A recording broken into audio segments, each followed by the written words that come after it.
Hello kids, how are you all? Hope you all are fine. So kids, हमने last lecture में activity number 8 किया था, राइट? Construct a sentence for each word. जिसके पास book नहीं था उन्होंने बहुत अच्छे से रफ बुक में लिखा है, और जिनके पास बुक था उन्होंने भी बहुत अच्छे से नोट डाउन किया है. ओके, सो आज हम करेंगे activity number 7. And activity number 7 is a poem. Read the following poem. First we will read the poem and then I will explain it to you line by line. Okay? Up into the banyan tree, who said climb but little me? I held the trunk with both my hands and looked around all nearby lands. I saw the next door garden lie full of flowers before my eyes, and many pleasant faces more than I had ever seen before. I saw the dimpling river pass and be the sky's blue looking glass.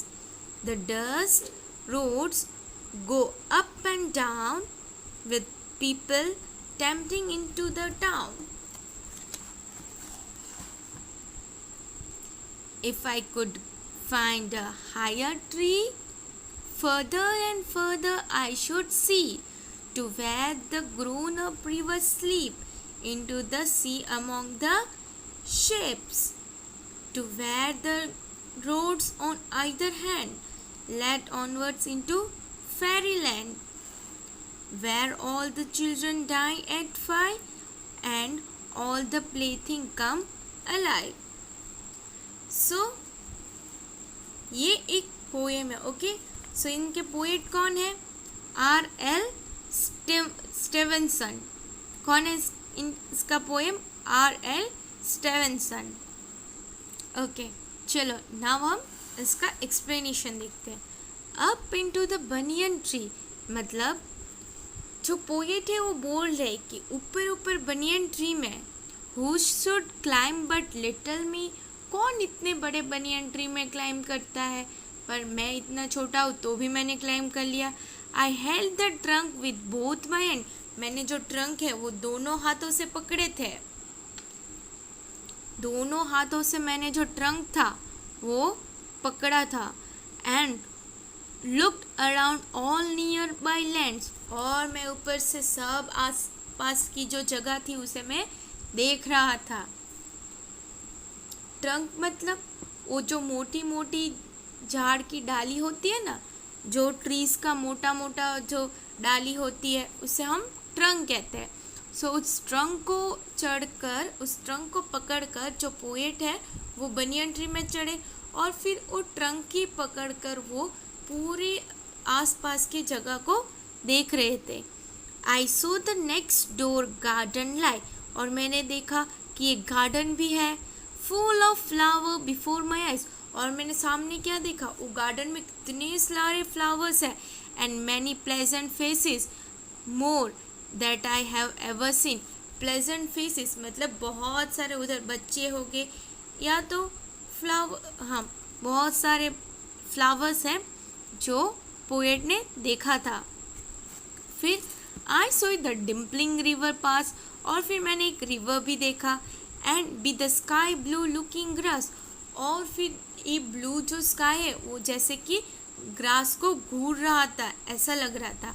The dust roads go up and down, जो रास्ता था उसमें थोड़ा dust है. Dust मतलब जो धूल उड़ के आती है ना, उसे हम डस्ट कहते हैं. तो वो भी अप एंड, ऊपर और नीचे थी. With people tempting to the town, जिसमें दिखा रहा था पीपल टाउन जा रहे थे. If I could find a higher tree further and further I could see, बोला इससे भी, अगर बनियन ट्री से भी और इससे बड़ा मुझे ट्री मिल गया तो मैं और भी दूर और दूर दूर देख सकता था. हाँ, further and further I could see, दूर और दूर मैं देख सकता था. To where the grown up river sleep, मुझे ये भी देखना था, रिवर इधर से तो फ्लो रहा है पर रिवर जाके कहाँ रुक रही है वो भी मुझे देखना था, अगर थोड़ा बड़ा ट्री होता तो. into the sea among the ship कैसे सी के साथ मिल रहा है रिवर्स, मुझे वो देखना था। To where the roads on either hand lead onward into fairyland, वो भी देखना था कि ये क्या रास्ता पूरा क्या फेरीलैंड में जाती है, फेरीलैंड तक जाता है। Where all the children dine at 5, dine at 5 मतलब आप जो डिनर करते हो रात को, वो चिल्ड्रंस 5 बजे कर लेते हैं डिनर, वो भी देखना था उसे। All and all the playing things come alive, और जो भी खेलने की चीज़ है वो सब अलाइव आ रही थी। देखा आपने कितनी इंटरेस्टिंग पोएट थी, पोएट ने कितना कुछ इमेज किया। पहले ऊपर चढ़े, फिर उसने पूरा अराउंड उसका सराउंडिंग देखा, और फिर उसने कितने ख्वाब भी देखे कि मैं अगर इससे बड़े ट्री में होता तो इतना कुछ देखता, ये देखता, वो देखता, right. So then comes did you know, ये इंफॉर्मेशन रखना आपके लिए बहुत ही इम्पॉर्टेंट है। द चिपको मूवमेंट और चिपको आंदोलन to place to protect trees. Yes, Chipko movement या तो चिपको आंदोलन, आंदोलन मतलब भी मूवमेंट होता है, ओके। जैसे कि दांडी मार्च था, वो सब, ये सब क्या है, चिपको मूवमेंट एंड चिपको आंदोलन। To place to protect trees, trees को बचाने के लिए ऐसे चिपको मूवमेंट रेडी किया था। उसमें क्या होता था, सभी पीपल क्या जाकर पेड़ को ऐसे हग कर लेते थे। देखो इधर देखा आपने, ये कितनी लेडीज़ है, उन्होंने सब ने पेड़ को हग कर लिया। मतलब ये क्या बताना चाहते हैं, नो आप ये पेड़ को नहीं काट सकते, वो पेड़ को नहीं काटना देने चाहते, इसीलिए ऐसे करके वो हग करके पेड़ को खड़े रह गए, जिससे कोई पेड़ ना काटे। People hug trees in order to prevent them from being cut. Yes, people क्या कर रहे थे, सभी ऐसे करके हग कर रहे थे ट्री को, जिससे उसे कोई काट ना सके। The event took place on March 26, 1974. Event कभी हुआ है, मार्च 26 को और 1974 को ये आंदोलन स्टार्ट हुआ था। गॉट इट, आपको समझ में आ गया। फिर क्या आता है एक्टिविटी नंबर 9, ये आपके लिए इम्पोर्टेंट नहीं है, सो हम ये नहीं स्किप करते हैं। बट एक्टिविटी नंबर 10 इंटरेस्टिंग है, सो हम एक्टिविटी नंबर 10 कर दे। Find the word that depict things around us. Okay, हमें इधर 10 थिंग्स फाइंड करनी है जो हमारे आसपास मिलती है, ओके। सो मैंने कुछ सर्च करके रखा है, air, bird, tree, pat, echo, wind, crow, tiger. चलो ये सब लिख लेते हैं।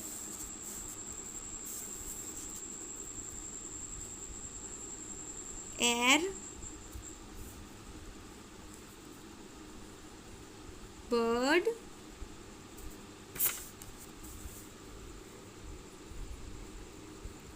Tree, pat, wind, crow, tiger. C. leg, leg. Okay, और आपको वर्ड्स दिख रहे हैं?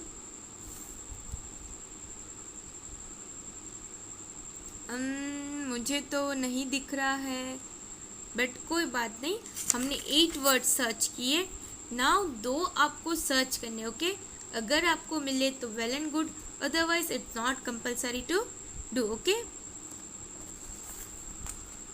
सो हमने एक्टिविटी नंबर 10 क्रॉस वर्ड्स भी कंप्लीट कर लिया, राइट। सो हमारा जो चैप्टर है, chapter number unit number 1, correct, the world around us, right, ये आपके टेक्स्ट बुक में हो गया है। तो इसके बाद हम क्या करेंगे, हम लिथो करेंगे। लिथो करने से पहले मैं आपको इसका ओवरऑल रिव्यू देती हूँ। द वर्ल्ड अराउंड अस में क्या था बच्चों, इसमें कैसे हमको एनवायरनमेंट को सेव करना है, कैसे एनवायरनमेंट को, कैसे जो अर्थ है जो हमको लेकर चल रहा है, कैसे उसको बचाना है, कैसे हमको हमारी जो अर्थ है उसको पोल्यूशन फ्री करना है, कैसे हमको ट्री प्लांटेशन करना है, राइट। वो हमने इसमें से सीखा, right. Hope you all understand this chapter. आप सबको समझ में आ गया ना ये चैप्टर में क्या है।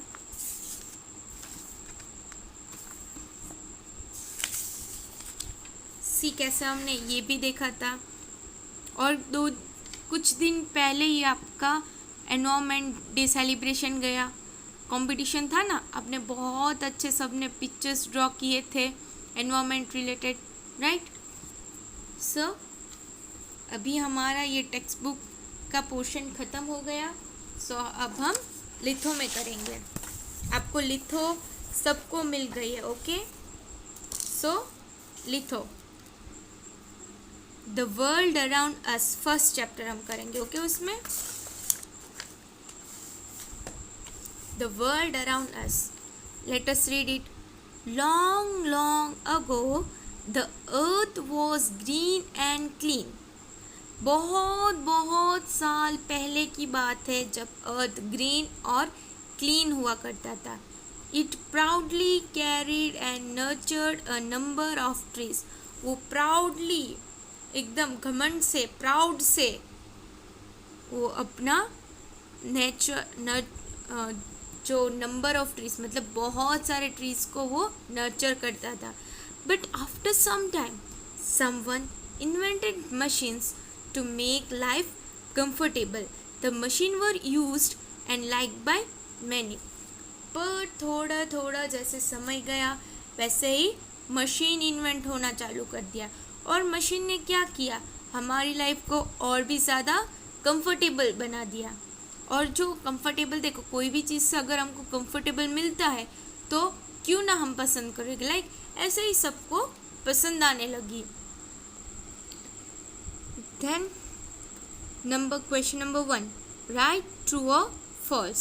Machines made our life comfortable. क्या ये सच है? Yes, मशीन ने हमारे लाइफ को comfortable बना दिया। So this statement is true. Long ago there were no trees on the earth. है? बहुत बहुत साल पहले क्या ट्रीज नहीं थे अर्थ में? ये तो गलत बात है। So ये वाला false. This statement is false. Then fill in the blanks. Long ago the earth was कैसा था? Green and clean. Then dash made life comfortable. किसने हमारी लाइफ को comfortable बना दिया? Yes, machines ने हमारी लाइफ को comfortable बना दिया। Then write the correct option ABCD in the box given. Number 3, dash made life comfortable. ये तो अभी सबको आ गया। किसने हमारी लाइफ को कंफर्टेबल बनाया? Yes, machines ने। Take your machines, write here the spelling of machine and put here B. Long ago there was many dash on the earth. क्या थे? Trees. So इधर trees में टिक करो, इधर स्पेलिंग लिखो ट्री का एंड इधर ऑप्शन सी लिखिए। Then, however, we now realize that the earth gets warmer and has less natural beauty. Yes, अभी हम रियलाइज कर ले, भले ही हमारी लाइफ पूरी एकदम इजी और कंफर्टेबल हो गई, बट अर्थ की जो ब्यूटी है वो क्या हो रही है, उसका जो नेचर है वो लेस ब्यूटी, मतलब उसका जो ब्यूटी है वो धीरे धीरे ख़त्म हो रहा है, धीरे धीरे जो अर्थ का ब्यूटी हो वो ख़त्म हो रहा है, right. Then the sun rays reach the earth easily and damage her beauty. Yes, फिर जो सन है वो डायरेक्टली एकदम अर्थ पे पड़ रहा है, सो उसका जो ब्यूटी है वो स्पॉइल कर रहा है, डैमेज कर रहा है। This has led to change in flora and fauna. Flora means plant and fauna means animals. ये प्लांट्स और एनिमल्स में भी इफेक्ट कर रहा है, उसमें भी बहुत सारे चेंजेस आ रहे हैं। Today toxic materials are found everywhere. Yes, आजकल सिर्फ जहरीली चीज़ बहुत ज़्यादा पाई जा रही है. The pollutants are in air water and air. जो पोल्यूटेंट्स है मीन्स जो पोल्यूशन है वो आपको एयर वाटर एंड लैंड में दिखाई देंगे. देन ट्रू और false. True or false? Number 1. Today, air, water and land are polluted. Is it true? Yes, this statement is true. So write over here true. Today, the earth has more natural beauty. आज क्या अर्थ में ज़्यादा natural beauty है? No, false. क्योंकि day by day उसकी beauty सुंदरता है वो गायब हो रही है. So this statement is false. Then filling the blanks. Today dash materials are found everywhere. कौन से टाइप की मटीरियल मिलती है? टॉक्सिक मतलब जहरीली material. Then the earth is getting dash. Earth day by day कैसा हो रहा है? वार्मर हो रहा है.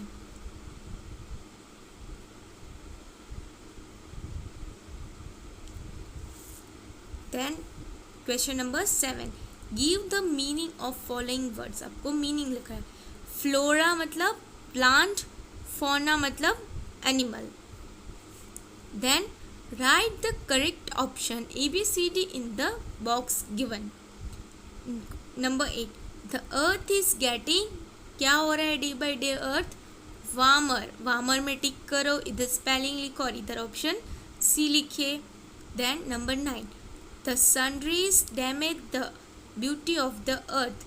सनरेज क्या करे? ब्यूटी ऑफ द अर्थ को डैमेज कर रहा है. सो ऑप्शन डी में टिक करिए, इधर सनरेज लिखिए और इधर डी फॉर डॉग लिखिए. Then the temperature of the earth is increasing every day. जो अर्थ का जो टेम्परेचर है वो एवरी डे बढ़ रहा है. The amount of rainfall is getting less. जो रेनफॉल होना चाहिए उससे कम होते जा रहा है. Water is going to be more and more expensive in future.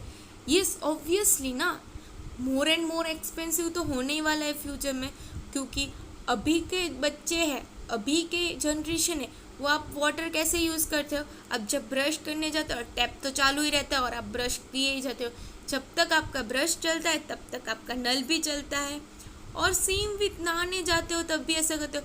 जब तक आप नहाते हो तब तक आप टैप ऑन ही करके रखते हो. No, you should not do like that.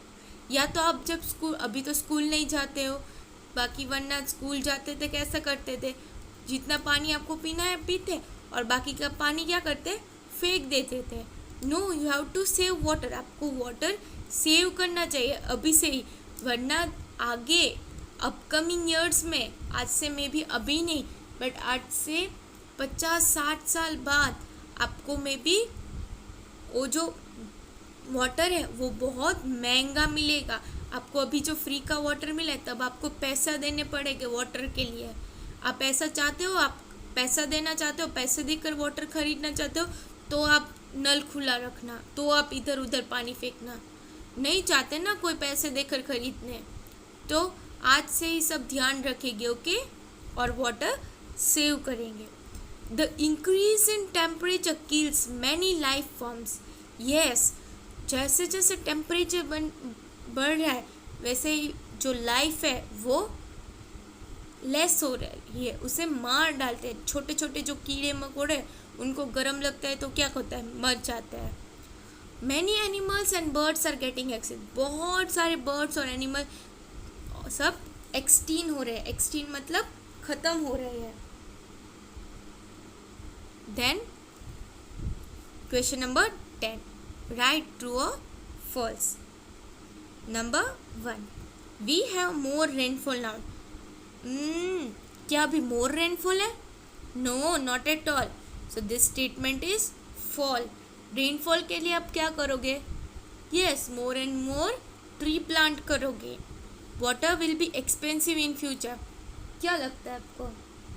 Yes, it will be expensive क्योंकि आप उसे अननेसेसरीली यूज़ कर रहे हो. जहाँ यूज़ नहीं करना है वहाँ भी वाटर यूज़ कर रहे हो और वेस्ट कर रहे हो. सो दिस स्टेटमेंट इज ट्रू, वो एक्सपेंसिव होने वाला है फ्यूचर में, बट इसे हम फॉल्स कर सकते हैं अगर आप प्रॉपरली वाटर यूज़ करें तो। The temperature of the earth is increasing, क्या अर्थ का टेम्परेचर इंक्रीज हो रहा है? Yes, this statement is true. Then fill in the blanks, dash will be more expensive in future, क्या होगा more expensive? Water. The amount of dash is getting less, क्या बहुत कम हो रहा है? Raining. Many dash and dash are getting exit, कौन कौन मर जा रहा है? यस, खत्म हो जा रहा है, एनिमल्स और birds. The amount of rainfall is getting, कैसा हो रहा है रेनफॉल? कम, सो लेस, लेस में टिक करो और इधर लेस लिखो। The dash dash will be more and more expensive in future, क्या ज़्यादा एक्सपेंसिव हो जाएगा? वाटर, वाटर में टिक करो, इधर लिखो और इधर ऑप्शन ए लिखिए। Then the temperature of the dash is increasing every year, किसका टेम्परेचर इंक्रीज हो गया? येस, अर्थ का, सो अर्थ में टिक करो, इधर अर्थ लिखो और इधर ऑप्शन सी लिखिए।